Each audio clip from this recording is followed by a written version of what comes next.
Welcome back to Trash Panda Off-Road, guys. Today we put manual hubs on the X-90.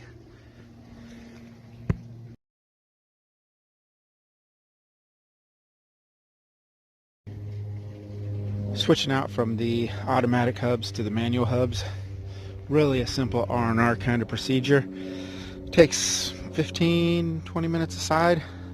I did the passenger side earlier. Then I was going to record and do the driver side, and I ran into issues. You know the old saying, broken bolt, 8-hour job, all that good stuff. Well, I'm not quite going to be in here 8 hours, but I've definitely already been in here for over 1.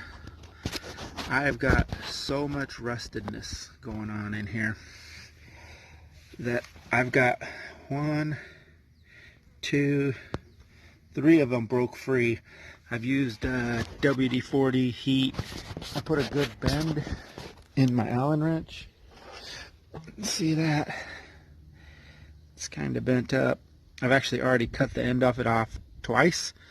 Make it a little shorter to clean up once it starts to get chipped up in there, because I really don't want to strip any of those out.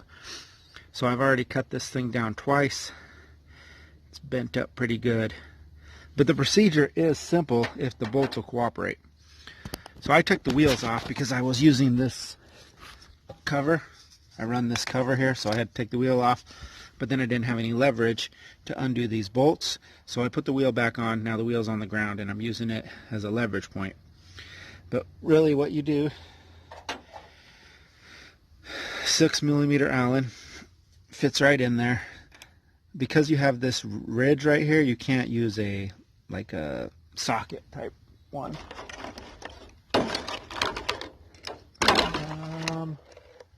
Like this. So the one that goes on a socket, it doesn't get in there because of that lip right there. So that doesn't work. You have to actually use an Allen wrench. So once we get that off, it's just a simple matter of putting on the manual one. The important thing to remember when you put the manual one on is you need these bolts. These are the special bolts. Well, more importantly than that though is this cone washer, because there's a taper in the hub, and so you need to have that cone washer, and then it's just a matter of putting this one on and bolting it on. Really simple procedure. I'll show you more of it if I get this thing off. It's off. That took a lot of heat, a lot of swearing, and what I ended up doing was I got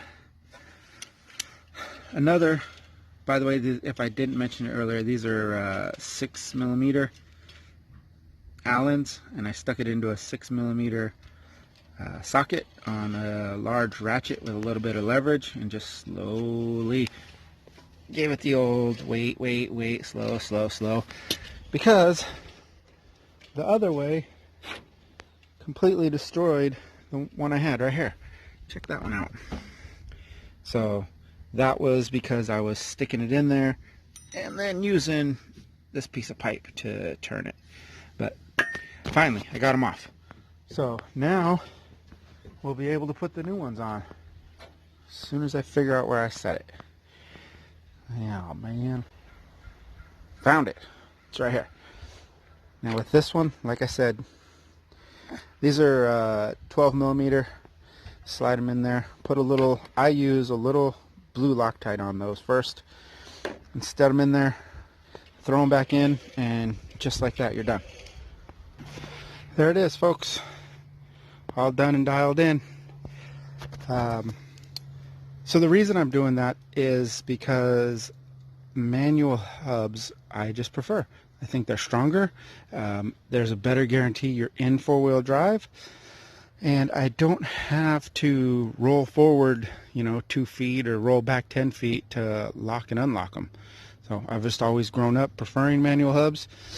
Even on my Super Duty, when I went and looked for it, that was one of the requirements on that, was that it had to have manual hubs. So anyways, my preference And you can pick those up pretty cheap. Usually, if you get them at a wrecking yard, they're not too bad, like $40 or something like that. So I just happened to take those actually off the parts tracker that I bought a couple months ago. That's enough for today. Thanks a lot for watching, guys. Appreciate you guys supporting the channel. And follow along on the Instagram, Trash Panda Off-Road.